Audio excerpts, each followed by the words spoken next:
Hello दोस्तों, let's crack it में आप लोगों का स्वागत है। डाउन टू अर्थ मैगजीन 16 से लेकर के 31 जुलाई 2021 की आप लोगों के सामने है। इसका जो टॉपिक लिया गया वो लिया गया point of no return. Mainly जो आर्टिकल्स हैं वो हीट वेव के ऊपर यहाँ पर थे, कैसे हीट डोम बनता है वगैरह वगैरह चीज़ें, बहुत कुछ डिस्कस किया गया है आपके ज्योग्राफी पॉइंट ऑफ व्यू से भी और साथ ही एनवायरनमेंट पॉइंट ऑफ व्यू से भी। काफ़ी खूबसूरत आर्टिकल इसके अंदर दिए गए हैं, तो हम इन सभी को देखेंगे। इसकी जो पीडीएफ है, ये पीपीटी वाली, ये अपलोड कर दूंगा और साथ ही जो ये एनोटेड पीडीएफ है ये भी मैं अपलोड कर दूंगा। टेलीग्राम चैनल पर ही आपको देखने के लिए मिलेगी। तो थोड़ा हिंदी भाषा में रहेगी, मिक्स भाषा यहाँ पर रहती है और हम आर्टिकल्स को डिस्कस करना स्टार्ट करते हैं। तो पहला जो आपका, उससे पहले लाइक शेयर और सब्सक्राइब ठोक देना। और फेसबुक का लिंक भी नीचे है, उसके ऊपर मैं अपलोड करता रहता हूँ। हिंदू है, इंडियन एक्सप्रेस है, उसके जो इंपॉर्टेंट आर्टिकल्स हैं वो हम अब अपलोड करना यहाँ पर शुरू करेंगे कि आपको कौन कौन से आर्टिकल पढ़ने हैं। ठीक है, तो इसको यहाँ पर आप देख लीजिएगा, उसका लिंक भी नीचे है। उसके बाद सबसे पहला जो आर्टिकल है सुनीता नारायण जी के द्वारा, वो आपको देखने के लिए मिलेगा हीट वेव्स की वजह से। तो हीट वेव्स का एडिटोरियल यहाँ पर आपके सामने है। हालांकि इसको ज़्यादा डिटेल में डिस्कस नहीं करेंगे क्योंकि अंदर एक बहुत बड़ा आर्टिकल हीट वेव्स के ऊपर है। तो हुआ क्या है, हुआ ये है कि आप देखिए, ये यूएसए का मैप है और ये है यूएसए का वेस्टर्न इलाका। ठीक है, जो भी मैंने हाईलाइट किया ये आपको मिलेगा कनाडा, कनाडा का वेस्टर्न और सेंट्रल इलाका और साथ ही नॉर्दर्न इलाका भी। ठीक है, तो इन दोनों जगह पर आपको एक्सट्रीम हीट वेव्स चलती हुई दिखी, जिसकी वजह से भारी नुकसान यहाँ पर हुआ।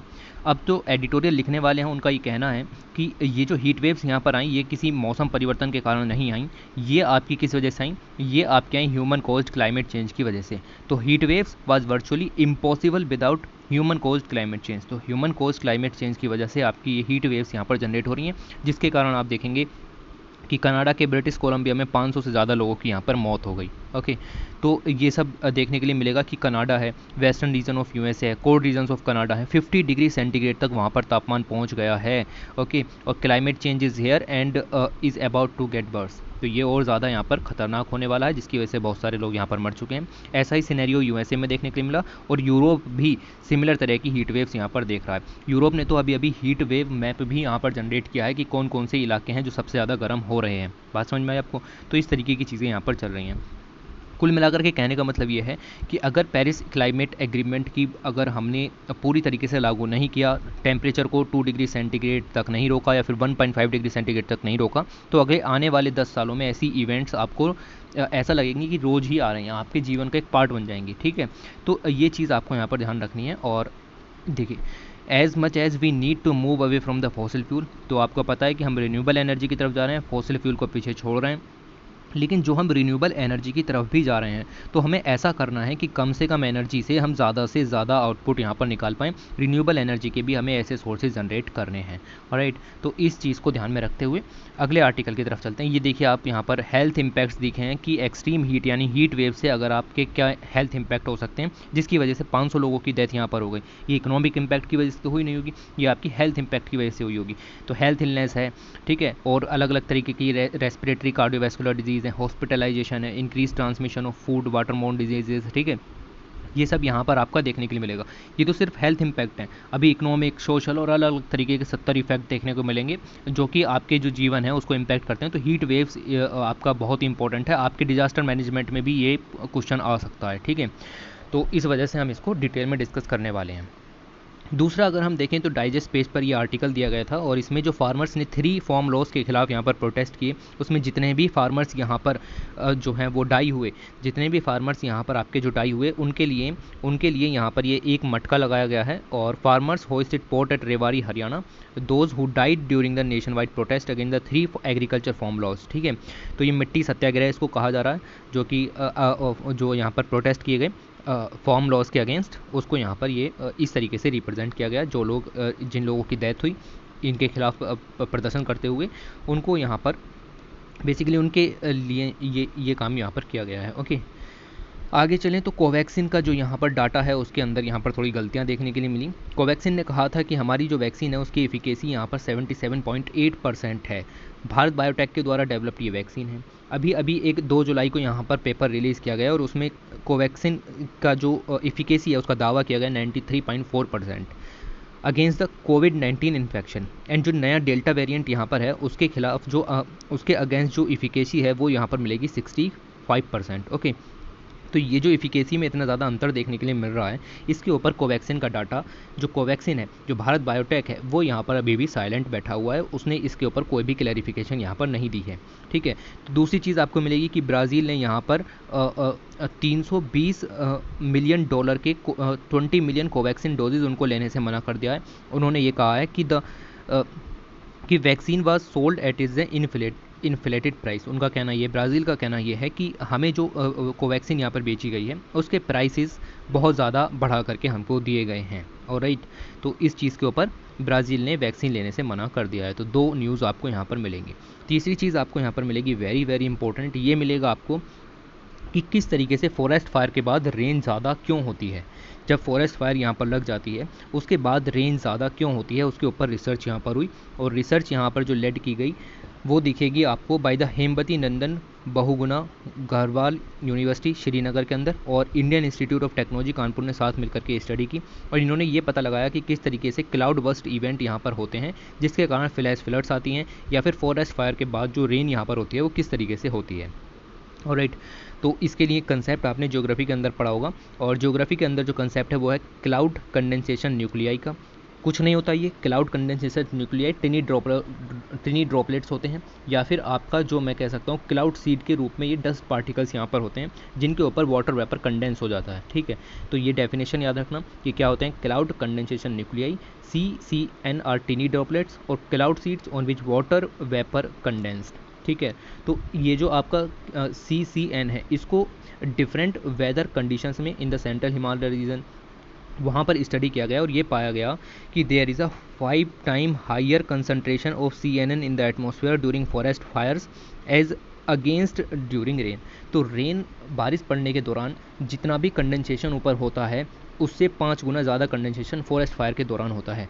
इसका मतलब ये है कि there is more condensation during the fire events. तो फायर इवेंट्स के दौरान ज़्यादा कंडेंसेशन होता है जिसके कारण आप देखेंगे कि which explain excessive rainfall after the forest fire event. तो फॉरेस्ट फायर जब यहाँ पर लगती है उसके बाद जो भारी बारिश पड़ती है उसका कारण आपको ये बताया गया कि जो रेन है उससे 5 गुना ज़्यादा कंडेंसेशन एटमॉस्फेयर में होता है। तो ये जो आपको स्टडी है ये एटमॉस्फेरिक एनवायरनमेंट में छपी हुई मिलेगी, और इसके कारण आपको ये पॉइंट्स यहाँ से समझने थे। अगली जो न्यूज़ है उसकी तरफ चलें तो यहाँ पर एक टर्म यूज़ की गई है, ये टर्म है रिसोर्स नेशनलिज्म। इसका क्या मतलब है, में इंस्टॉल इलेक्ट्रिक व्हीकल बूम। देखिए, इलेक्ट्रिक व्हीकल के लिए अलग अलग तरीके के कंपोनेंट्स की ज़रूरत पड़ती है, जैसे लिथियम आयन बैटरी है, ठीक है, और भी चार्जिंग स्टेशन से अलग अलग मेटल्स की ज़रूरत यहाँ पर पड़ती है। अब ये जो मेटल्स हैं ये एक पर्टिकुलर कंट्री ऐसी होती हैं जिनके पास इनकी अच्छी खासी भारी मात्रा होती है। अब अगर वो particular country like the Chile, like Argentina, ठीक है, लाइक पेरू, ठीक है, तो अगर ये सारी कंट्रीज़ अपने जो रूल्स हैं उनको यहाँ पर रिस्ट्रिक्ट कर दें, टैक्सेस ज़्यादा लगाने लगें, तो फिर इलेक्ट्रिक व्हीकल की जो कॉस्ट है वो यहाँ पर बढ़ जाएगी, सिंपल सी बात है।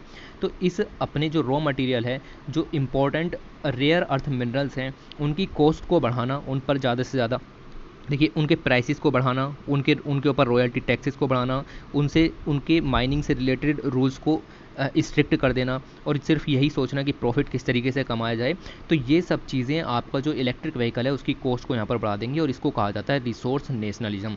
मतलब आपके पास रिसोर्सेज हैं किसी चीज़ को बनाने के, तो आप उसके दम पर अपने राष्ट्रवाद को बढ़ावा दे रहे हो। बात समझ में आई आपको?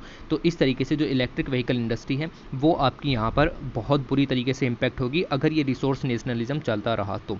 ये सब एग्जाम्पल है, जैसे चिली ने यहाँ पर अभी जो अपना कॉन्स्टिट्यूशन ड्राफ्ट किया यहाँ पर, उसके अंदर यही सोचा कि लिथियम रिजर्व्स को किस तरीके से मैक्सिमम प्रॉफिटाइजेशन मार्केट बनाया जाए। अब मैक्सिमम प्रॉफिटाइजेशन का मतलब है कि उसकी जो कीमत है वो यहाँ पर बढ़ानी पड़ेगी, और उसी तरीके से आपको रूल्स भी यहाँ पर बढ़ते हुए दिखे। चिली ने भी यही काम किया, अर्जेंटीना, पेरू, ये सब यही काम कर रहे हैं, और जिसके कारण ये रिसोर्स नेशनलिज्म की भावना के कारण इलेक्ट्रिक व्हीकल की कॉस्ट बढ़ जाएगी, और लोग इसका मैन्युफैक्चरिंग करना बंद कर देंगे या फिर परचेज़ करना बंद कर देंगे क्योंकि कॉस्ट ज़्यादा हो गई। ओके, ये मिलेगा आपको। उसके बाद very very important, what is Jio textile, और क्या ये ग्लेशियर्स को सेव कर सकती है? तो अलग अलग जगह पर आपको देखने के लिए मिला कि जो ग्लेशियर्स हैं उनके ऊपर जियो टेक्सटाइल यहाँ पर बिछा दिए गए हैं। क्यों? क्योंकि जो इसका जो अल्बीडो है वो बढ़ जाता है, जिसके कारण जो हीट है वो एब्जॉर्ब नहीं हो पाती और ग्लेशियर मेल्ट यहाँ पर नहीं होते हैं। तो व्हाट आर जियो टेक्सटाइल? तो याद रखना, जियो टेक्सटाइल जो है वो सिंथेटिक फाइबर्स होते हैं that can be classified in the woven और the non woven based on the strength and permeability. Non woven geo textile have reflexibility. याद रखना, जो नॉन वूवन जियो टेक्सटाइल्स हैं उनके अंदर रिफ्लेक्सिबिलिटी 50% ज़्यादा होती है ग्लेशियल आइस से। अगर हम जियो टेक्सटाइल को नहीं ढकते हैं तो मान लीजिए कि ये आने वाली 100% रेडिएशन में से 25% को वापस भेज देता है। तो अगर हम इसके ऊपर जियो टेक्सटाइल को बिछा देते हैं तब ये आने वाली 100% रेडिएशन में से 75% को वापस भेज देगा, 50% ज़्यादा रिफ्लेक्स करेगा। बात समझ में आई आपको? तो जिसके कारण आपका जो मेल्टिंग का रेट है वो यहाँ पर कम हो जाएगा। इतना ही क्लियर हो सकता है। ओके, अगर आपको समझ में नहीं आया दोबारा से देखिए एक बारी। ओके, तो where are these currently used, तो ये आपका यूज़ किया जा रहा है इन द प्रीसेना ग्लेशियर, नाम याद रखिएगा। और 2008 के अंदर समर में ये यूज़ किए गए थे। इटली के अंदर है प्रेसेनिया ग्लेशियर्स, और आपको स्विस एल्प्स में भी इसको यहाँ पर यूज़ करते हुए देखने के लिए मिलेगा। और जियो टेक्सटाइल के कारण आपको इम्पैक्ट भी मिलेंगे कि geo textile reduce glacial melt by 59% in January 2021। लगभग 60% कम ग्लेशियल मेल्ट हुए हैं सिर्फ जियो टेक्सटाइल की वजह से। तो क्या ये एक अच्छी टेक्नोलॉजी नहीं है? जी हाँ, ये एक बहुत अच्छी टेक्नोलॉजी है जिसके कारण आपको जो ग्लोबल वार्मिंग के इम्पैक्ट हैं उसके थोड़े से कम किए जा सकते हैं। ओके, ये चीज़ आपको ध्यान रखनी है। चाइना ने भी इस तरीके के आपके जो सिचुआन प्रोविंस है उसके अंदर यूज़ किए हैं। ऑलराइट, उसके बाद आपको मिलेगा कि इनको फिर पूरी दुनिया में यूज़ क्यों नहीं कर देते और क्लाइमेट चेंज का मुद्दा ख़त्म क्यों नहीं कर देते? इनको पूरी दुनिया में यूज़ नहीं कर सकते, याद रखना, क्योंकि ये बहुत ही ज़्यादा एक्सपेंसिव है। ठीक है, क्योंकि ये बहुत ज़्यादा एक्सपेंसिव है, इसी वजह से ये स्केलेबल नहीं है। इतना पॉइंट याद रखना है। कॉस्ट कितनी है याद नहीं रखना है, बट ये बहुत ज़्यादा एक्सपेंसिव है, इस वजह से हम इनको यूज़ नहीं कर सकते भारी मात्रा में। उसके बाद ग्लोबल लेवल पर छोटी छोटी न्यूज़, जैसे चाइना को मलेरिया फ्री डिक्लेयर कर दिया है WHO ने जून 30 को, और इसने मलेरिया को रेडिकेट कर दिया। कैसे? इन्होंने प्रिवेंटिव मेडिसिन यहाँ पर अप्लाई की, मॉस्किटो ब्रीडिंग ग्राउंड्स थे उनको यहाँ पर ख़त्म किया, और साथ ही इंसेक्टिसाइड्स को छिड़क के यहाँ पर सारा काम ख़त्म कर दिया है। ठीक है, तो WHO ने अभी तक जो है वो 40 कंट्रीज़ को मलेरिया फ्री स्टेटस यहाँ पर प्रोवाइड कर दिया है, जिसमें अल्जीरिया है, अर्जेंटीना, पराग्वे, एल सल्वाडोर जैसी कंट्रियाँ यहाँ पर आती हैं।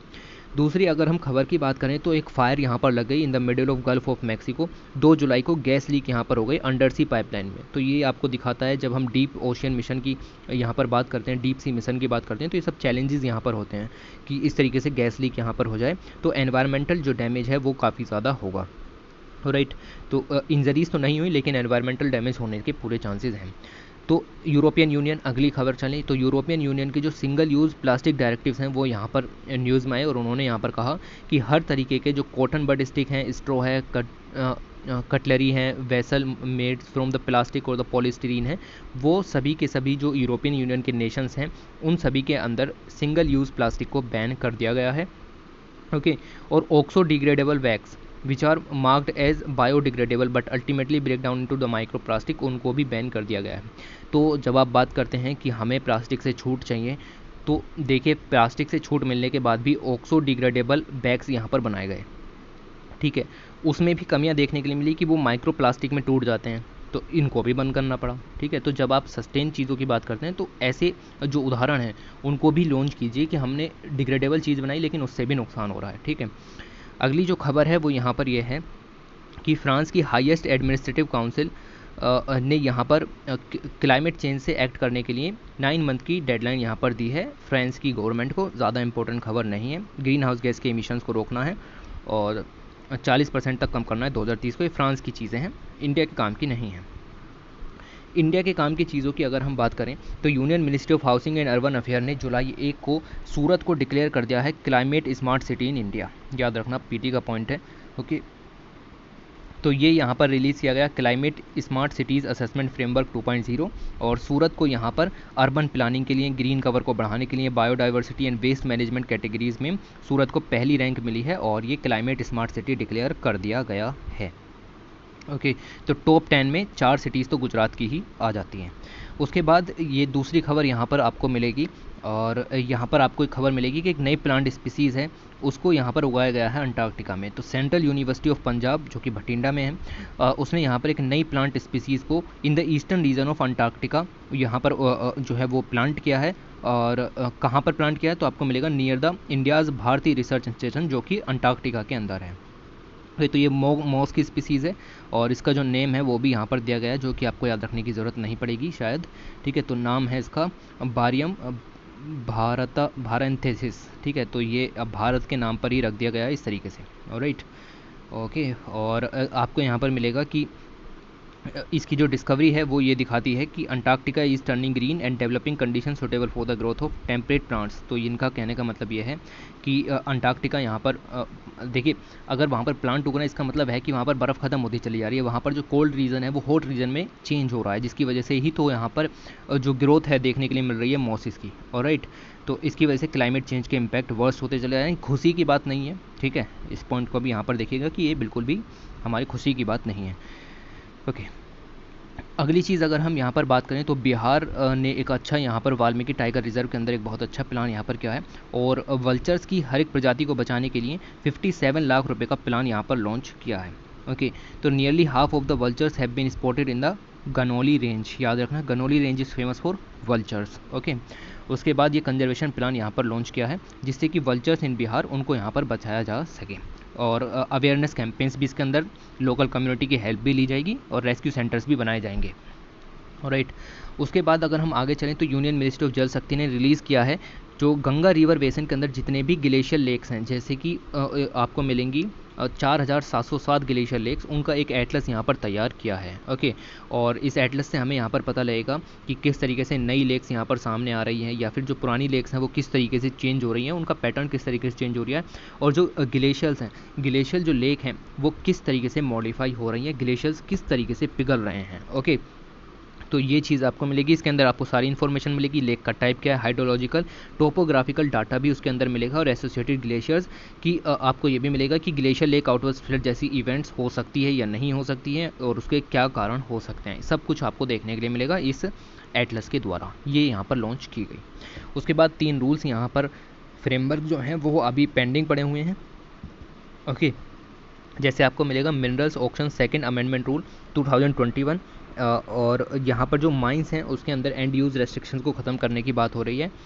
ओके, और तो अभी हम इसको यहाँ पर डिस्कस नहीं करेंगे। साथ ही वेस्ट बंगाल के अगर हम डिपार्टमेंट की अगर हम वेस्ट बंगाल की बात करें तो इलेक्ट्रिक व्हीकल पॉलिसी 2021 यहाँ पर लॉन्च की है, और चार्जिंग स्टेशंस लगाएंगे अगले 5 साल में 1 मिलियन। ठीक है, इस तरीके का काम यहाँ पर होगा।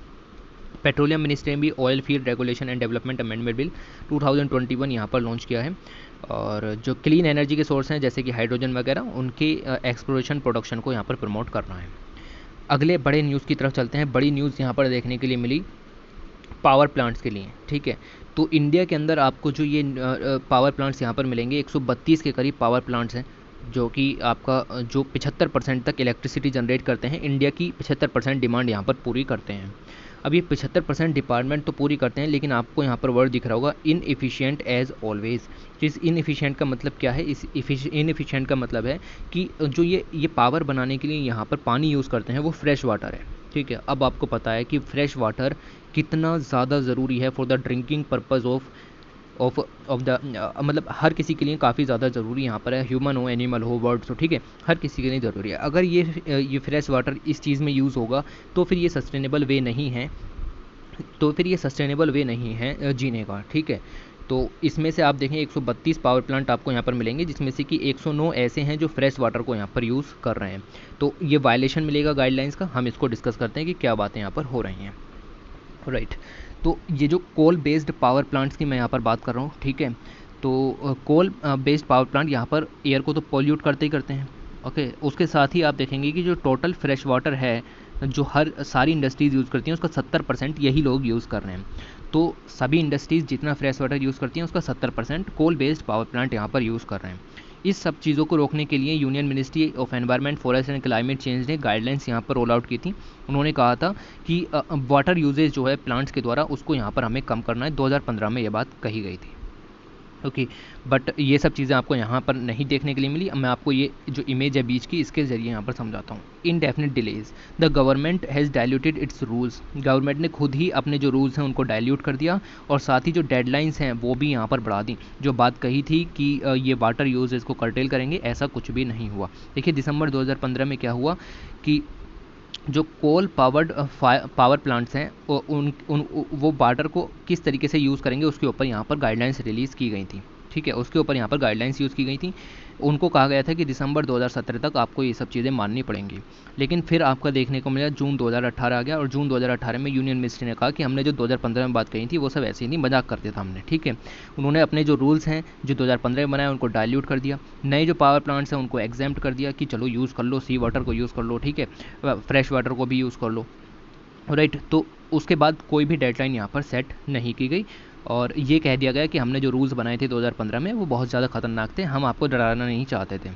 उसके बाद जून 2019 आया, सेंट्रल पोल्यूशन कंट्रोल बोर्ड ने पावर प्लांट्स को कहा कि जितना भी आप वाटर यूज़ कर रहे हो, जितना भी आप वाटर कंजम्पशन कर रहे हो, फ्रेश वाटर है, आप उसकी एक क्वार्टर बेसिस पर हमें रिपोर्ट दोगे। याद रखना, क्वार्टर बेसिस पर इन्होंने यहाँ पर रिपोर्ट देने के लिए कहा। जुलाई 2021 आ गई, कोई डेडलाइन यहाँ पर सेट नहीं की गई थी। तो in the absence of deadline almost half of the power plant जो फ्रेश वाटर यहाँ पर वो यूज़ करते रहे, और मैनी ऑफ द प्लांट्स तो ऐसे हैं जो कि वाटर स्ट्रेस डिस्ट्रिक्ट में भी हैं। तो ये करंट अफेयर यहाँ पर बन जाता है, और आपसे पूछा जा सकता है कि किस तरीके से जो कोल बेस्ड पावर प्लांट हैं वो यहाँ पर दिक्कत कर रहे हैं। तो आपको सिर्फ पॉल्यूशन एयर पर ही ध्यान नहीं देना, आपको फ्रेश वाटर यूजेस पर भी ध्यान देना है। वाटर स्ट्रेस डिस्ट्रिक्ट जिसमें पीने का पानी है नहीं, वहाँ पर भी ऐसे प्लांट्स हैं जो फ्रेश वाटर को यूज़ कर रहे हैं। और राइट, तो इतना पॉइंट आपको यहाँ पर पता होना चाहिए कि क्या चीज़ें चल रही हैं। ओके, तो ये चीज़ आपको यहाँ पर देखने के लिए मिलेगी। द सेक्टर, और इसके बाद अगर हम बात करें यहाँ से चलते हैं, फ्री रेन की तरफ चलते हैं। तो मैंने बताया कि जो रूल्स हैं उनका डाइल्यूशन किया गया, डिलेज की गई in the implementation of the guidelines. ये तो सिर्फ एक ही हिस्सा है स्टोरी का। दूसरा हिस्सा ये है कि आपने यहाँ पर, चलिए गाइडलाइंस वगैरह छोड़िए, आप कम से कम कंटिन्यूस मॉनिटरिंग तो कर सकते थे कि कितना कौन यहाँ पर जो वाटर यूजेज है वो कर रहा है, लेकिन वो भी नहीं मिला, उसकी भी अब्सेंस हमें यहाँ पर देखने के लिए मिल रही है। ओके, तो ये चीज़ आपको यहाँ पर मिलेगी। A power plant uses water for the 4 broad functions for the very process of power production in which coal is burnt in a boiler. तो आपको मिलेगा कि 4 तरीके से जो फ्रेश वाटर है या वाटर है वो एक पावर प्लांट के अंदर यूज़ किया जाता है। सबसे पहले पावर प्रोडक्शन के लिए, जिसमें कोल को एक बॉयलर के अंदर बर्नड किया जाता है। ओके, तो इस तरीके की चीज़ मिलेगी। दूसरी चीज़ आपको मिलेगी cooling of the steam so that it can condense back into the water. तो जो आपकी कूलिंग के रूप में भी वाटर को यहाँ पर यूज़ किया जाता है। फिर sluicing the coal ash for disposal, coal ash को वातावरण में जाने से रोकने के लिए भी यहाँ पर आपका जो वाटर है यूज़ किया जाता है, ताकि जो वाटर ड्रॉपलेट्स हैं वो उनके ऊपर जम जाएँ और नीचे बैठ जाएँ, ठीक है। फिर डोमेस्टिक यूजेस के लिए भी यहाँ पर यूज़ किया जा रहा है। उसके बाद देखेंगे कि under the environmental protection act power plants should annually furnish. याद रखिएगा कि यहाँ पर जो एनवायरमेंटल प्रोटेक्शन एक्ट है उसके अंदर ये कहा गया है कि जो पावर प्लांट्स हैं उनको एनुअल तौर पर अपनी जो वाटर यूजेस की रिपोर्ट है वो देनी है। सेंट्रल पोल्यूशन कंट्रोल बोर्ड ने कहा था आपको क्वार्टरली बेस पर यहाँ पर देनी है, ठीक है। तो ये चीज़ आपको मिलेंगी। CPCB ने कहा था कि क्वार्टरली बेस पर यहाँ पर देनी है, बट सेवरल प्लांट्स उन्होंने कोई भी रिपोर्टिंग ना दी, ना तो एनुअल बेसिस पर दी, ना ही क्वार्टरली बेसिस पर दी, जिसकी वजह से आपका सारा काम यहाँ पर बिगड़ गया, ठीक है। तो ये चीज़ आपको देखने के लिए मिलेंगी, इतना आपको यहाँ से याद रखना है। दूसरी चीज़ आपको यहाँ पर मिलेगी, ये देख लीजिएगा कि the 2015 guidelines state that new plants must perceive zero discharge. नए प्लांट्स जो थे उनको यहाँ पर कहा गया, जो नए पावर प्लांट्स यहाँ पर लगने वाले थे उनको कहा गया कि जीरो डिस्चार्ज आपको यहाँ पर प्रैक्टिस करना है, मतलब कोई भी डिस्चार्ज होना नहीं चाहिए वेस्ट का। ओके, उसके बाद मतलब कहने का ये है कि which means they should recycle their waste stream within the plant boundary. तो अपनी बाउंड्रीज़ के अंदर ही आपको उसको रिसाइकिल भी करना है, बाहर नहीं आना चाहिए कोई भी तरीके का waste. A power plant usually mix its waste water for the cooling towers with boiler ash carries to the ash pond. तो ये सब मैंने बताया कि ऐश के लिए यूज़ होता है, कूलिंग टावर्स के लिए भी यूज़ होता है यहाँ पर। ओके, तो इन सब चीज़ों को देखते हुए however leakages and overflow from ash ponds mean the slurry often contaminates nearby bodies. अब आप समझिए कि वो अंदर क्या कर रहे हैं, इस चीज़ का क्या पता लग रहा है, ठीक है, क्या पता रिवर्स बोरिंग कर रहे हो, ठीक है। तो उसकी वजह से जो वाटर बॉडीज़ हैं नियर बाई की वो आपकी ख़राब हो ही जाती हैं। उसके बाद आपको मिलेगा कि बहुत सारे जो पावर प्लांट्स हैं ऐसे हैं जो कि 2015 के जो वाटर नॉर्म्स हैं उनको भी फॉलो नहीं करते, जिसके तहत आपको काफ़ी कुछ यहाँ पर कहा गया था बाय द मिनिस्ट्री। ये मिलेगा आपको कि किस तरीके से पुअर शो दिखाया जाता है। और सबसे ज़्यादा तो ख़राब चीज़ आपको यहाँ पर ये मिलेगी कि 65% of the earring plants are the government owned. जितने भी यहाँ पर गड़बड़ कर रहे हैं पावर प्लांट्स, उनमें से 65% गवर्नमेंट ओन्ड हैं। तो आप समझिए कि गवर्नमेंट ही ऐसा काम यहाँ पर कर रही है, तो ये बिल्कुल अच्छी बात नहीं है। तो even after 6 year almost half of the coal power plants using fresh water. तो अभी भी फ्रेश वाटर यहाँ पर यूज़ हो रहा है, और 65% ऐसे हैं जो गवर्नमेंट यहाँ पर ऑन करे बैठी है और कोई भी रूल लागू नहीं हो रहा है। 55 of the 109 fresh water coal power plant comply with the 2015 guidelines. तो सिर्फ 55 ही ऐसे पावर प्लांट हैं जो कि 2015 की गाइडलाइंस को यहाँ पर मान रहे हैं। ओके, उसमें से आपको मिलेगा कि 54 ऐसे हैं जो कि आपका कोई गाइडलाइन को यहाँ पर नहीं मान रहे हैं, और 48% जो हैं वो ऐसे हैं जो वाटर स्टैटिस्टिक में, जहाँ पर पीने का पानी भी नहीं है और उसके अंदर आप फ्रेश वाटर को कोल पावर जनरेशन के लिए यूज़ कर रहे हो। तो ये प्रॉब्लम्स आपको मिलेंगी कि गवर्नमेंट, जैसे देखा यहाँ पर कि 65% तो ऐसे हैं जो कि गवर्नमेंट के अंदर ही हैं, तो गवर्नमेंट की रिलक्टेंस नज़र आ रही है। 2015 के रूल्स को यहाँ पर माना नहीं जा रहा है, मॉनिटरिंग नहीं की जा रही है अथॉरिटीज़ के द्वारा, ठीक है। टेक्नोलॉजी का अपग्रेडेशन नहीं हो रहा है, ठीक है। अगर आप कर भी सकते हो तो टेक्नोलॉजी का अपग्रेडेशन तो करो, ठीक है। रेगुलेटरी एंड ब्यूरोक्रेटिक हर्डल्स देखने के लिए मिलेगी, और जो नई नई गाइडलाइंस है, जो CPCB है, मिनिस्ट्रीज़ हैं, उनके द्वारा जो गाइडलाइंस निकाली जाती है, उनका डायल्यूशन एंड डिलेज देखने के लिए मिल रहा है। A large power plant can save 23 million cubic metre of fresh water every year if it adheres to the guidelines. अगर ये गाइडलाइंस को मानना शुरू कर दें तो 23 मिलियन क्यूबिक मीटर पानी यहाँ पर बचाया जा सकता है। ओके, ये सब पॉइंट देखते हुए आपको इतना आर्टिकल यहाँ से समझना था। उसके बाद बात करते हैं बिहार के एक प्रोजेक्ट की। ओके, और इस प्रोजेक्ट का जो यहाँ पर आपका नाम मिल जाएगा वो मिल जाएगा गंगा पाथवे प्रोजेक्ट, ठीक है। और गंगा पाथवे प्रोजेक्ट जो है वो पटना के अंदर बेसिकली यहाँ पर क्रिएट किया जा रहा है। 20 किलोमीटर लंबा ये प्रोजेक्ट यहाँ पर है, और इसके कारण जो आपकी कैपिटल सिटी है और उसके अंदर फ्लैश फ्लड्स के जो केसेस हैं वो बढ़ने शुरू हो जाएंगे, और साथ ही render the river front project redundant. मैं आपको समझाता हूँ कि ये चीज़ें क्या हैं। ओके, तो यहाँ पर आपका 20 किलोमीटर का एक्सप्रेसवे प्रोजेक्ट बनाया जा रहा है बिहार के अंदर, पटना के अंदर। और ये जो बनाया जा रहा है वो आपका रिवर जो गंगा है उसके किनारों पर बनाया जा रहा है, उसके बिल्कुल किनारों पर बनाया जा रहा है, जिससे कि जो उसके फ्लड प्लेन्स हैं वो बिल्कुल तरीके से बेकार हो जाएंगे, और पूरी की पूरी पटना सिटी जो है वो पूरी की पूरी फ्लैश फ्लड्स की सिचुएशन में आ जाएगी। 2 साल से इसका कंस्ट्रक्शन यहाँ पर चल रहा है। 2013 में आपको दिखेगा कि इसकी बात यहाँ पर की गई थी, और इस तरीके से ज़्यादा डिटेल में जाने की ज़रूरत नहीं है कि क्या क्या काम चल रहा है। ये वाली स्लाइड काफ़ी है। The Ganga pathway is built, Ganga pathway ये आपका इस प्रोजेक्ट का नाम है जो पटना के अंदर चल रहा है। Okay, being built along the Ganga to decongest Ashok Rajpath. देखिए यहाँ पर ये अशोक राजपथ है, ये वाला मार्ग आपको अशोक राजपथ मिल जाएगा, ठीक है। और इस मार्ग पर जो है वो आपका ट्रैफिक वगैरह को कम करने के लिए इसके ही साइड में अगर आप देखें तो यहाँ पर प्रोजेक्ट बनाया जा रहा है गंगा पाथवे, ठीक है। ये जो ब्लैक लाइन है ये गंगा पाथवे की लाइन है, और इसके साइड में जो ये लाइट कलर की लाइन है ये आपकी अशोक राजपथ मिल जाएगा, ठीक है। जितना डिटेल में मत जाइए, बहुत बारीक बारीक चीज़ें हैं, आपको सिर्फ इसके इम्पैक्ट यहाँ पर समझने हैं। ओके, तो ये जो यहाँ पर बनाया गया है ये बनाया गया है on the flood plains of the Ganga. Okay तो ये गंगा के फ्लड प्लेन्स पर यहाँ पर आपको देखने के लिए मिलेगा।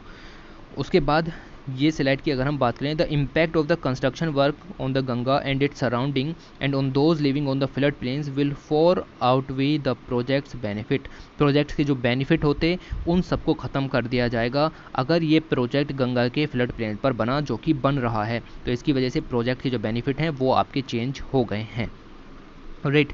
उसके बाद यहाँ पर अगर हम देखें तो फिर से वही चीज़ें हैं कि पाथवे जो है वो गंगा के एक्टिव फ्लड प्लेन्स में बनाया जा रहा है, जिसके कारण आप देखें which acts as a rivers extended boundary and absorb excess river discharge during the monsoon and extreme rainfall events, जिसके कारण आपको देखने के लिए मिलेगा कि the river recharges ground water, provide life sustaining condition and the plant animal habitat. River के अपने इंपॉर्टेंस है, गंगा रिवर की मुझे बताने की ज़रूरत नहीं है कि क्या क्या इंपॉर्टेंस है। फर्टाइल एलुवियल सॉइल है इसके बैंक पर, और उसके बाद अगर आपने इसको डैमेज किया, एनी डैमेज और fragmentation of the flood plain अगर आपने किया तो रिवराइन इकोसिस्टम पूरी तरीके से तबाह हो जाएगा, ग्राउंड वाटर रिचार्ज कैपेसिटी खत्म हो जाएगी रिवर की, और जो फ्लैश फ्लड है उसके थ्रेट यहाँ पर बढ़ जाएंगे। इतना मुझे यहाँ पर बताना था, ये आपको ध्यान रखना है, ठीक है। तो इस तरीके का प्रोजेक्ट यहाँ पर चल रहा है, ऑलराइट। उसके बाद आप देखेंगे 2016 में union ministry of environment forest and climate change ने यहाँ पर draft river regulation zone notification भी जारी किया, जिसके वजह से जो river stretches and flood plain zone है उनको कंजर्वेशन जोन डिक्लेयर कर दिया गया under the environmental protection act. मतलब आप गंगा रिवर के सराउंडिंग फ्लड प्लेन्स के अंदर कोई भी डेवलपमेंट एक्टिविटीज़ नहीं ले सकते, क्योंकि ये आपका यूनियन मिनिस्ट्री ने कहा है और एनवायरमेंटल प्रोटेक्शन एक्ट के अंदर इन बातों को डिस्कस किया गया है। तो ये मिलेगा आपको। बहुत सारे जो पिलर्स हैं वो तो ऐसे हैं जो कि गंगा रिवर के अंदर ही यहाँ पर क्रिएट कर दिए हैं, ठीक है। ये देखिए, ये पिलर बनाने के लिए आपका बेस तैयार किया गया, तो इसकी वजह से जो वाटर फ्लो है वो तो यहाँ पर रुकेगा ही रुकेगा, ठीक है। वाटर फ्लो इम्पैक्ट करेगा, हो सकता है कि इधर प्रेशर डालना शुरू कर दे, जिसकी वजह से साइड में फ्लड्स की सिचुएशन क्रिएट हो सके। तो सेम चीज़ें यहाँ पर लिखी हुई हैं, डिटेल में नहीं जाना, फिर से बता देता हूँ। अब आ जाते हैं मेन आर्टिकल की तरफ, जो कि आपको मिलेगा यहाँ पर अबाउट हीट वेव्स, ठीक है। तो कनाडा यूएस की यहाँ पर बात हो रही है, और अगर हम बात करें तो world is witnessing intense heat waves देखने के लिए मिलेंगी। जो कूलर कंट्रीज़ हैं लाइक द कनाडा यूएस, उन सब में भी आपको टेम्परेचर बढ़ता हुआ दिखाई दे रहा है, जिसके कारण रिकॉर्ड जो हीट वेव्स हैं यहाँ पर चल रही हैं। Heat waves are the direct outcome of high temperature record, ठीक है। तो हीट वेव्स जो हैं वो हाई टेम्परेचर के कारण तो यहाँ पर आती हैं, बट आपको यहाँ पर देखने के लिए मिलेगा, but they are also govern by the high atmospheric wind known as the jet stream. वो जेट स्ट्रीम के कारण भी यहाँ पर गवर्नड होती हैं। ये सब मैं डिस्कस करूँगा कि कैसे गवर्न होती हैं, और which have the tendency from blocking weather patterns और हीट डोम्स। ये सब क्या होता है, इनको भी डिस्कस करते हैं आगे। सबसे पहले समझ लेते हैं कि हीट डोम का कंसेप्ट यहाँ पर होता क्या है, ठीक है। हीट डोम का कंसेप्ट यहाँ पर होता क्या है, इसको यहाँ पर समझ लेते हैं। तो आपको ये देखना है, the high temperature are result of a heat dome, a mountain of a warm air pressing down with a huge area. तो दो चीज़ें आपको पता लगी, एक तो हाई टेम्परेचर होगा, सिंपल सी बात है, हीट डोम बनेगा, और साथ ही वार्म एयर प्रेसिंग डाउन, ठीक है। तो वार्म एयर जो प्रेसिंग डाउन, अब मैं इसको अपने तरीके से समझाता हूँ। मैंने यहाँ पर एक इमेज तैयार की है।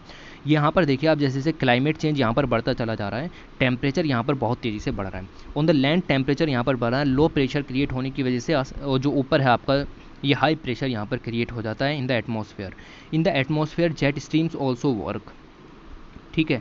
तो आपको मिलेगा कि जो एयर है वो हाई प्रेशर से लो प्रेशर की तरफ यहाँ पर चलना शुरू करती है, और जब नीचे आती है तो कन्वेक्शन के कारण यहाँ पर रिवर्स प्रोसेस देखने के लिए मिलती है, ठीक है। तो ये यहाँ पर आपको जो लूप क्रिएट हो जाता है, जिसकी वजह से हीट जो है इधर की साइड ही यहाँ पर घूमती रहती है, ठीक है। अब ये हीट का ये जो एक पैटर्न यहाँ पर क्रिएट हो गया, ये जो हीट का एक बबल यहाँ पर क्रिएट हो गया, इस बबल को कहा जाता है हीट डोम, ठीक है।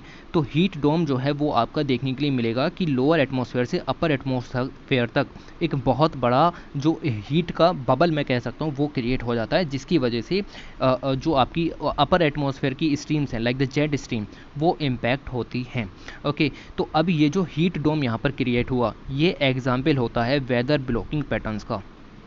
याद रखना इसको, WEATHER, वेदर ब्लॉकिंग पैटर्न्स का, ठीक है।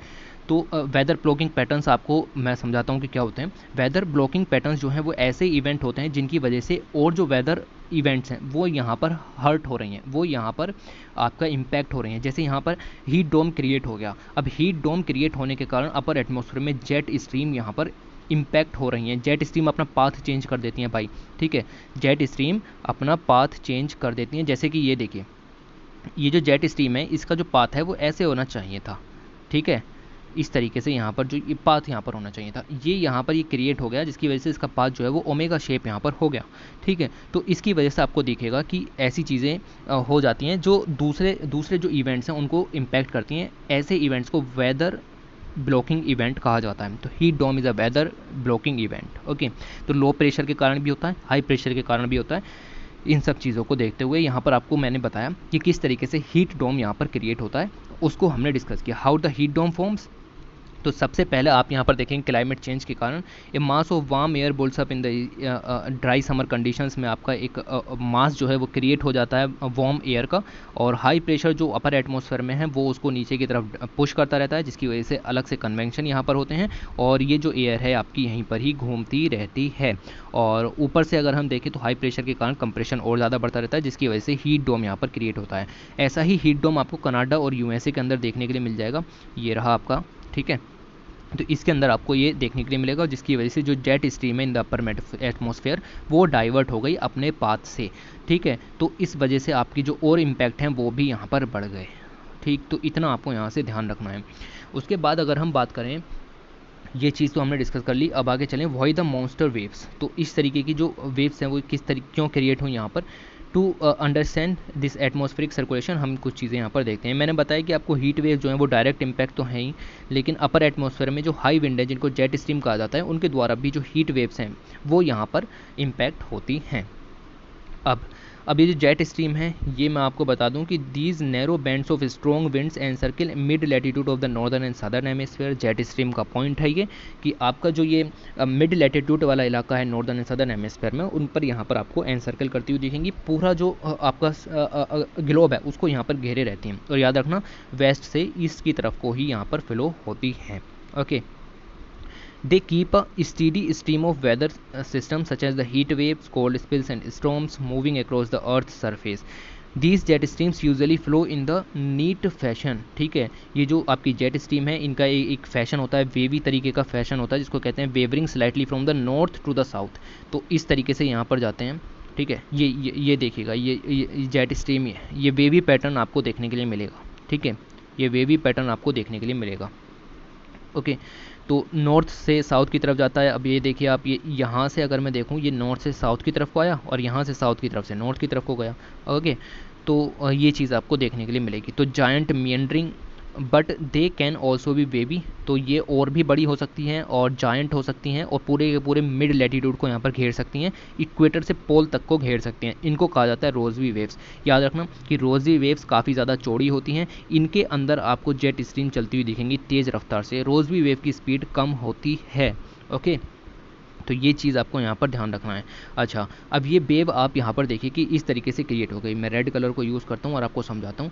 अब आप यहाँ पर देखिए कि मान लीजिए कि जेट स्ट्रीम आपकी ये जो ट्रॉपिक्स हैं, ठीक है, और ऊपर आपके पोल्स मिल जाएंगे। ठीक है, अब ये जेट स्ट्रीम इधर से इधर को जा रही है। ओके, तो ये साउथ से नॉर्थ की तरफ को जा रही है, तो साउथ की जो वार्म एयर है उसको यहाँ पर उठा करके ये आपका पोल्स की तरफ को ले जाएगी। ठीक, और जो पोल्स की जो कोल्ड एयर है उसको उठा करके यहाँ पर लाएगी आपका नॉर्थ की तरफ को, वो साउथ की तरफ हो। ठीक है, तो जिसकी वजह से एक कोल्ड रीजन क्रिएट हुआ और यहाँ पर आपका जो हॉट रीजन क्रिएट हुआ, ये सिचुएशन आपको देखने के लिए मिलेगी। तो ये चीज़ मिलेगी कि bring very cold air from the Arctic to the south and attempt to return the atmosphere to the balance. इस तरीके से जो आपका रोज़वी वेव्स हैं, जेट वेव्स हैं, ये आपका बैलेंस बनाए रखती हैं एटमॉस्फेयर में। Tropic to the Europe, Siberia, US, वहाँ पर आपकी जो वार्म एयर है उसको ट्रांसफ़र करती है और वहाँ से जो कोल्ड एयर है उसको नीचे ट्रॉपिक्स की तरफ को ट्रांसफ़र करती है। इसकी तरह से बैलेंस बना रहता है। अब these waves in the jet stream also have the tendency to become the amplified, और ये ओमेगा शेप तक की यहाँ पर बन जाती हैं, जो कि मैंने अभी आपको बताया। और this slows the progression of the waves leading to the fairly long persistent weather pattern यहाँ पर क्रिएट हो गया, जैसे हीट डोम। अगर जेट स्ट्रीम इसी जगह पर चलती रहती तो ये हीट डोम कुछ समय बाद खत्म हो जाता है, क्योंकि जेट स्ट्रीम अपने साथ जो एयर है, जो ऊपर से नीचे की तरफ एयर आ रही है उसको फ्लो करके ले जाती। लेकिन अभी ऐसा नहीं हो रहा है, वो ओमेगा शेप की हो गई है, जिसके कारण जो बीच का हीट डोम है वो परसिस्टेंट हो गया है, जिसकी वजह से उसको कहा जाता है ब्लॉकिंग वेदर पैटर्न, और ये यहाँ पर कुछ समय तक रहेगा। ठीक है, तो ये चीज़ आपको यहाँ पर ध्यान रखनी होगी। और right, it was this omega block और द हीट डोम, जिसकी वजह से आपका जो नॉर्थ अमेरिका है, वेस्ट एशिया है, साइबेरिया है, इन सब जगहों पर आपको देखने के लिए मिलेगा कि हीट डोम्स क्रिएट हो रहे हैं। ओके, तो मुझे लगता है कि मैं इसको क्लियर कर चुका हूँ और हमको इतना ही इसके अंदर समझना था कि किस तरीके से चीज़ें इम्पैक्ट करती हैं। 250 वर्ड में कुछ लिखने के लिए आ गया तो ये इमेज छाप आना काफ़ी हो जाएगा, अच्छे खासे नंबर आपको मिल जाएंगे। ओके, तो इतना ध्यान रखना है। उसके बाद ये देखिए किस तरीके से पूरा वर्ड यहाँ पर तबाह हुआ पड़ा है हीट वेव्स की वजह से। ओके, उसके बाद एक दो पॉइंट शायद और यहाँ पर काम के निकल आएँ तो उनको भी डिस्कस कर लेते हैं। हीट डोम्स आपके अनयूजुअल नहीं हैं, और लेकिन इनकी इंटेंसिटी और ड्यूरेशन जो है वो आपको देखेंगे कि ये काफ़ी ज़्यादा यहाँ पर जो अनयूजुअल हो जाते हैं। ओके, तो इसके अंदर हमें क्या डिस्कस करना था, कुछ नहीं डिस्कस करना। अलग अलग जगह पर ऐसे ऐसे हीट डोम यहाँ पर क्रिएट हुए हैं। ठीक है, तो ये सब हमें इतना ज़्यादा डिस्कस नहीं करना, हमने जो देखना था वो यहाँ पर देख लिया कि यूरोप के अंदर हीट वेव्स क्रिएट हुए, हरिकेन्स आए। ठीक है, नहीं किस तरीके से ये सब काम करता है हमने डिस्कस किया। उसके बाद अगले आर्टिकल की तरफ चलते हैं। नॉट ऑल नॉर्मल्स, मतलब ये मानसून इंडिया के अंदर आया है और अलग अलग जगहों पर अलग अलग तरीके से बारिश यहाँ पर हो रही है, जिसकी वजह से जो अनइवन डिस्ट्रीब्यूशन ऑफ रेनफॉल देखने के लिए मिल रहा है। कुछ इलाके ऐसे हैं जहाँ पर बहुत ज़्यादा बारिश हुई, कुछ इलाके ऐसे हैं जहाँ पर बिल्कुल भी बारिश यहाँ पर नहीं हुई है। ओके, तो ज़्यादा डिटेल में नहीं है तो हमें पता ही है, क्योंकि यहाँ पर कुछ ऐसा दिया भी नहीं गया है, सिर्फ डाटा ही डाटा है। अगर यहाँ पर ये रीज़न दे देते तो मैं उनको पढ़ा देता कि ऐसा अनइवन डिस्ट्रीब्यूशन क्यों हो रहा है। ओके, उसके बाद आगे चलें तो फैमिलियल टाइज, कहने का मतलब ये है कि अभी अभी जो आपको देखने के लिए मिलेगा कि कुछ फॉसिल्स मिले हैं, ह्यूमन फॉसिल्स मिले हैं, जो कि हमें बताते हैं कि हमारी जो लीनिएज है, हमारी जो बेसिकली कहने का मतलब ये है कि जो होमोसेपियंस है उसके बाद उसके पहले किस तरीके के रिसर्चेज यहाँ पर हुए और किस तरीके के लोग यहाँ पर रहते थे। ठीक है, तो ये सब हमें पता लगा है। ओके, तो उन सब के ऊपर डिस्कवरी हुई है, उसको यहाँ पर थोड़ा सा देखते हैं। 3-4 जो टर्म्स हैं वो हमारे काम की हो जाती हैं। हुआ क्या है, हुआ ये है कि चाइना के अंदर आपको एक स्कल मिली है जिसका नाम यहाँ पर दिया गया है हर्बिन क्रेनियम। ठीक है, तो आपसे पूछा जा सकता है व्हाट इज़ हर्बिन क्रेनियम, तो मैं आपको इसको पूरा बताता हूँ। 1,46,000 साल पहले होमोसेपियंस, मॉडर्न ह्यूमन जिसको कहा जाता है, अफ्रीका, यूरोप, एशिया सब जगह पर घूमता फिरता था यहाँ पर आपको, ठीक है, मिलेगा।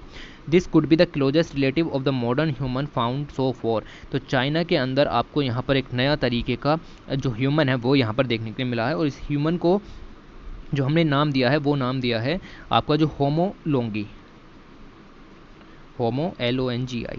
ठीक है, होमो लोंगी हमने यहाँ पर इसको नाम दिया है, ये सब डिस्कस करता हूँ मैं अभी आपको। और ये जो स्कल है वो 50 साल पुरानी हमें यहाँ पर मिली है और इसको अब प्रिजर्व करके रखा गया है, इसके ऊपर डिस्कवरी चल रही है। स्कल को जो नेम दिया गया है वो नेम दिया गया है हर्बिन क्रेनियम, और ये उस सिटी के नाम पर दिया गया है जहाँ से ये फाउंड हुआ है। बेसिकली हुआ क्या था कि कुछ समय पहले मैं आपको बताता हूँ, यहाँ पर ये रहा। ठीक है, तो 1933 के अंदर ये स्कल डिस्कवर की गई थी, और इसको एक बंदे ने डिस्कवर किया और उसने इसको अपने घर में संभाल के रख लिया, और अब ला करके उन्होंने यहाँ पर इसको दिया है पैलेंथ्रोपोलॉजिस्ट को, 2018 में यहाँ पर ला करके दिया है। और तो ये उनके घर में ही पड़ा था ऐसे ही।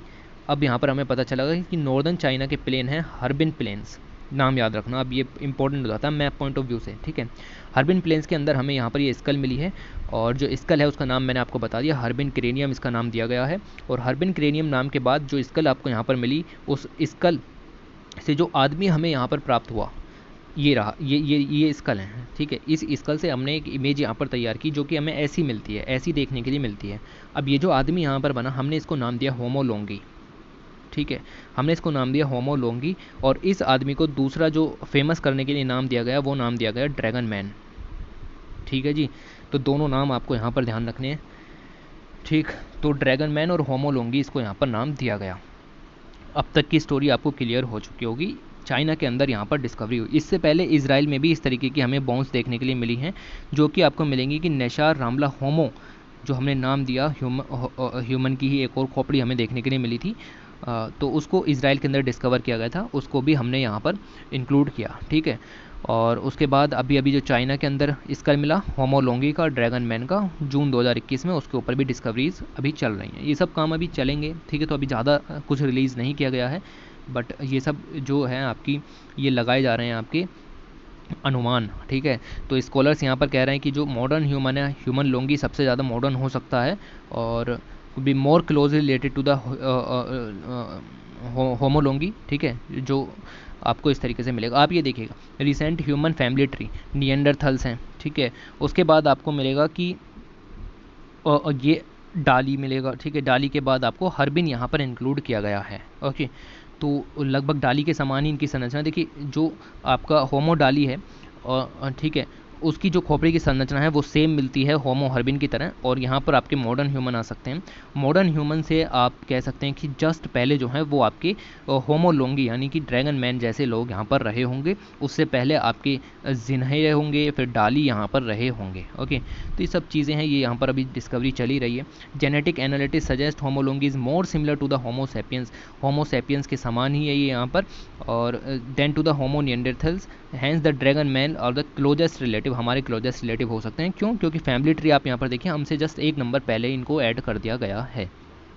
ओके, तो ये स्टडी हमारी मदद करेंगी कि किस तरीके से जो होमो की स्पीसीज़ हैं वो यहाँ पर एक के बाद एक यहाँ पर उभर करके आई, और ये चीज़ आपको यहाँ पर देखेगा कि किस तरीके से जो एवोल्यूशन है ह्यूमन का हुआ, उसकी वजह से हमें चीज़ें देखने के लिए मिलेंगी।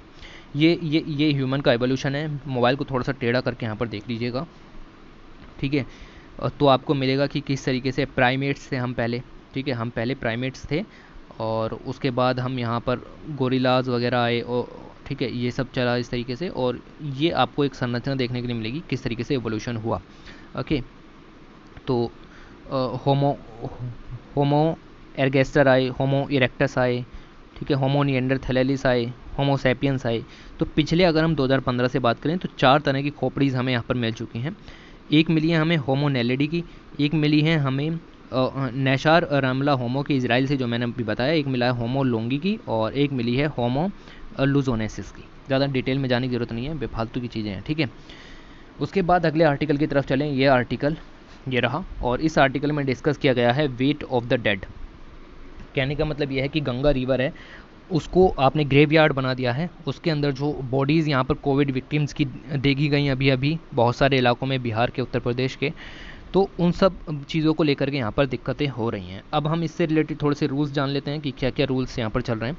तो गंगा है आपकी 11 स्टेट्स में यहाँ पर फ्लो हो रही है, और कवर करती है 29% of the countries land mass. It is the most populous river basin in the world, ठीक है, ये भी काफ़ी ज़्यादा इंपॉर्टेंट पॉइंट हो जाता है। और 43% ऑफ द कंट्री की पॉपुलेशन को यहाँ पर ये टारगेट किए हुए हैं। 143 फिश स्पीसीज़ हैं, 90 एम्फीबियंस की स्पीसीज़ हैं, बर्ड्स की स्पीसीज़ भी आपको यहाँ पर मिल जाएंगी। साथ ही आपको मिलेगा कि अर्बनाइजेशन है, इंडस्ट्रियल डेवलपमेंट है, पॉपुलेशन इंक्रीज़ हो रही है। गंगा पर पहले से ही खतरा है, और इसको देखते हुए 2014 में नमामि गंगे प्रोग्राम लॉन्च किया गया। इस प्रोग्राम के ज़रिए यहाँ पर बात करें तो national mission for clean Ganga launch किया गया, नेशनल गंगा काउंसिल बनाई गई, wild life institute of India ने यहाँ पर अच्छी मदद की, बायोडाइवर्सिटी कंजर्वेशन यहाँ पर प्रोग्राम चलाए गए, ठीक है। रिजुविनेशन के लिए प्रोजेक्ट 2014 में लॉन्च किए गए, और गंगा प्रहरीज यहाँ पर बनाए गए। तो इन सब चीज़ों को देखते हुए गंगा का इंपॉर्टेंस काफ़ी ज़्यादा है, और उसके अंदर अगर ये जैसी सिचुएशन होंगी कि कोविड विक्टिम्स की बॉडियाँ हमें यहाँ पर मिल रही हैं, तो ये काफ़ी ज़्यादा सीरियस जो प्रॉब्लम है देखने के लिए मिलेगी। तो Ganga's diverse marine ecosystem links through the food chain. अब ये बॉडी अगर यहाँ पर है तो साइंटिस्ट को चिंता है कि कहीं कंटेमिनेशन ना हो जाए, ठीक है। कंटेमिनेशन होकर के जो वाटर बॉडीज़ के अंदर एनिमल्स हैं, फिशेज़ हैं, उन सब में ये कंटेमिनेशन ना फैल जाए। हो सकता है कि वायरस म्यूटेट होकर के किसी और फॉर्म में मैराइन बॉडी में घुल जाए, जिसकी वजह से वो फूड चेन में आएगा, फूड चेन से फूड वेब में, और फिर आपको दिखेगा कि कोविड-19 transmission to its aquatic animal could have far reaching consequences. पर ये चीज़ें कहाँ किसी के दिमाग में आ रही हैं, सिर्फ इन डाउन टू अर्थ वालों के दिमाग में आती हैं, और आप लोग जो इसको पढ़ रहे हो आपके दिमाग में भी अब ये चीज़ें छप जाएंगी। तो ये सीरियस मुद्दे हैं, ठीक है। अब आप ये न्यूज़पेपर से मत पढ़िए कि इतनी बॉडियाँ मिली, इतनी क्यों मिल रही हैं हमें ये बॉडियाँ, ठीक है। और इसके ऊपर हमारे जो ये देखिए गंगा के लिए कितने सारे काम यहाँ पर किए जा रहे हैं, तो ये सब ठीक नहीं है। उसके बाद एक नेक्स्ट आर्टिकल मिलेगा जो कि मुझे नहीं पढ़ाना है आपको, क्योंकि बहुत नेगेटिव आर्टिकल है। इन्होंने यहाँ पर लिखा है कि लोगों ने कोविड-19 के दौरान अपनी अपनी स्वयं की मदद की, एक दूसरे की मदद की, और यहाँ पर नाम दे दिया गया थैंक यू मोदी जी, ठीक है। तो ये थोड़ा वैसा ही आर्टिकल है, पर ठीक है, जो भी दिया हुआ था मैंने एक पेज इंक्लूड कर दिया। तो ये हमारी लास्ट स्लाइड है, ये हमारी लास्ट स्लाइड है, ये यहाँ पर ख़त्म हो गई है। और फिर से कहना चाहूँगा कि जो फेसबुक है उस पर ज़रूर से यहाँ पर जुड़ जाइए, काफ़ी ज़्यादा इंपॉर्टेंट आपके लिए रहेगा। ओके, चलिए, thanks for watching, take care.